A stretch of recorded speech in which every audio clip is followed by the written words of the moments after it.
Hello my dear friends, it is Onion Creature back with another subpar video game review. Today I will be reviewing the wondrous BYE-BYE BOXBOY, developed by HAL Laboratory and released on the Nintendo 3DS this April. So I have been a big fan of the BOXBOY series since its initial release in the United States back around 2 years ago. Should know that this is the third game of a trilogy, the first being BOXBOY, second being BOXBOY, the third and final being BYE-BYE BOXBOY, which is the game I will be talking about specifically today.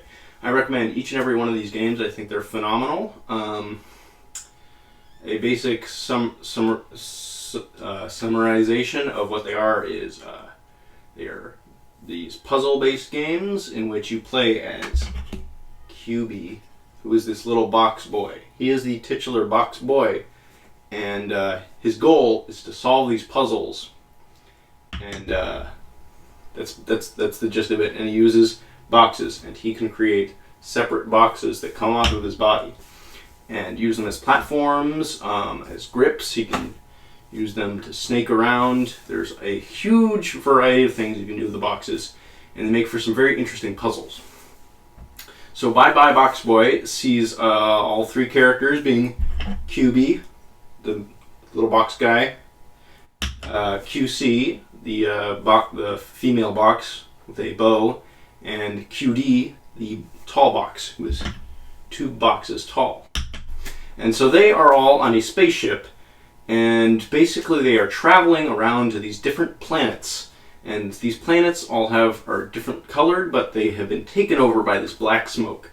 And so your goal is to basically progress through all these levels and rid the planets of the black smoke. And how you do this is by going through each individual level and solving the different puzzles that are in each level.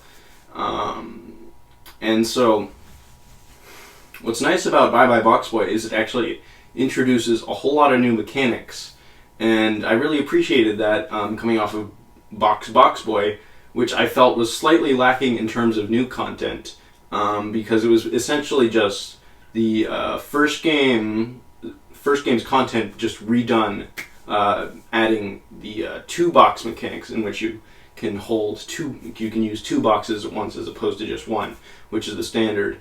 And I felt, even though BOXBOY is still phenomenal, that it didn't introduce as many new mechanics as it could have. In terms of the BOXBOY, I felt like you were constantly coming into new stuff, new sort of, like there were cranes and these spiky enemies, things like that. And I felt that they were essentially just reintroduced to fit within BOXBOY, which was somewhat disappointing to me, although I did still enjoy it, but just slightly less exciting since I already know the cranes and the enemies. It's just I have to work with them with a new set of restrictions that are present in BOXBOY.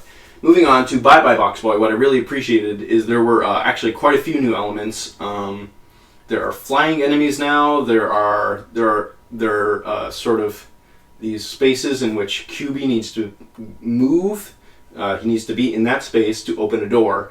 A lot of stuff like that, and those just pop up, throughout the worlds.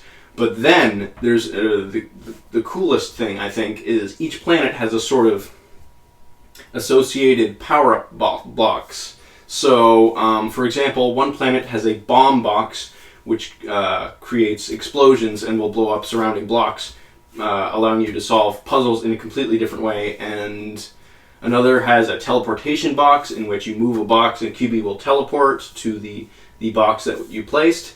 And then there's a mobile box which will move, you can move the box sort of like a snake around. It's very interesting.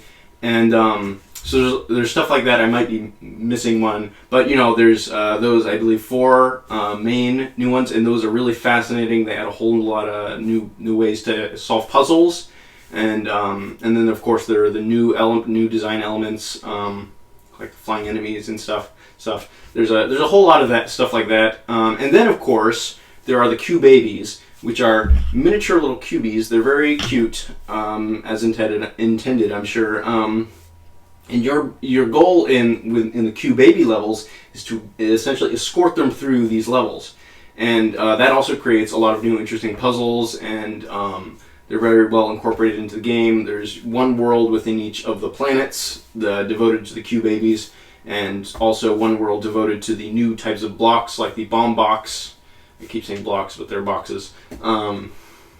So yeah, there's a whole lot of new stuff. The challenge rules have also been slightly reworked in that now they sort of give you restrictions, such as you cannot jump or stuff like that. And so those are also very interesting and create a lot of new challenges. And it's really, yeah, phenomenal. And then in terms of the extra stuff, the comics return from BoxBoy, which is heavily appreciated. I think those are really a wonderful little reward. I think they're very adorable.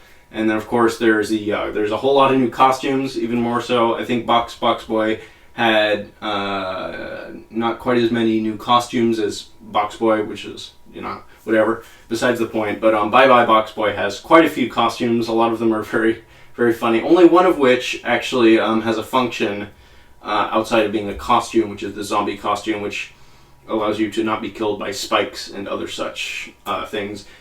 Being similar to the wizard costume from BoxBoy, which allowed you to have an extra box, or the rabbit costume, which allowed you to jump one block higher. So yeah, so there's a whole lot of content, and of course all of these games are $5, which I think is fantastic. It's a perfect price, I think, for these games. They really are fantastic.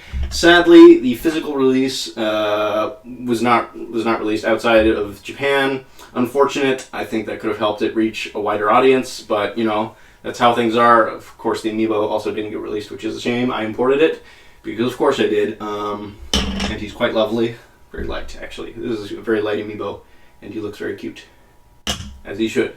And yeah, so it's a really fantastic package for the price. If you like puzzle games, this game is very clever. It has a whole lot of content. Huge recommendation for me. I really want more people to be talking about this game. I think it's really phenomenal, and I'd really like to see how Laboratory do more side projects like this, as opposed to doing just Kirby, even though I do, of course, love Kirby. And I'll be discussing Team Kirby Clash Deluxe, one of the first free-to-play Kirby games, which is, I'll get to that later. But BYE-BYE BOXBOY, really fantastic game. I haven't discussed the story very much. There's not a whole lot to discuss, but it's very effective and understated. It's not exactly complicated, but it really does its job very well, and it fits within the game. It ties it up nicely. Yeah, not much else to say about it other than it's fantastic, and everyone should be playing BoxBoy. And we should have got this guy in the North Americas, but it's the way things are. It's his business, whatever's. Yeah, and BYE-BYE BOXBOY, also compatible with Amiibo, Kirby Amiibo, so you can get Kirby costumes, which are fantastic, obviously, as they should be. And yeah, that's my little review. I mean, it's a simple game, but it's really fantastic. Totally worth your money if you like puzzles. Even if you don't, I think this will appeal. This appeals to a wide audience. A lot of replayability as well. Some of the later levels do get quite tricky, even though the earlier levels are fairly easy. But that's how it is. Very approachable game, very fun, very phenomenal in a lot of ways, as I have discussed. And that's just about everything I have to say about BYE-BYE BOXBOY. I'd also recommend the other ones too. You should probably play those first, since BYE-BYE BOXBOY does in some way build off some of the mechanics. But you don't have to. You can play them in whatever order you want. I don't care. It's not my decision to make. It's yours, and you should make it soon, because BYE-BYE BOXBOY is just about the best $5 download game developed by HAL Laboratory you can find on the 3DS eShop. Oh yeah.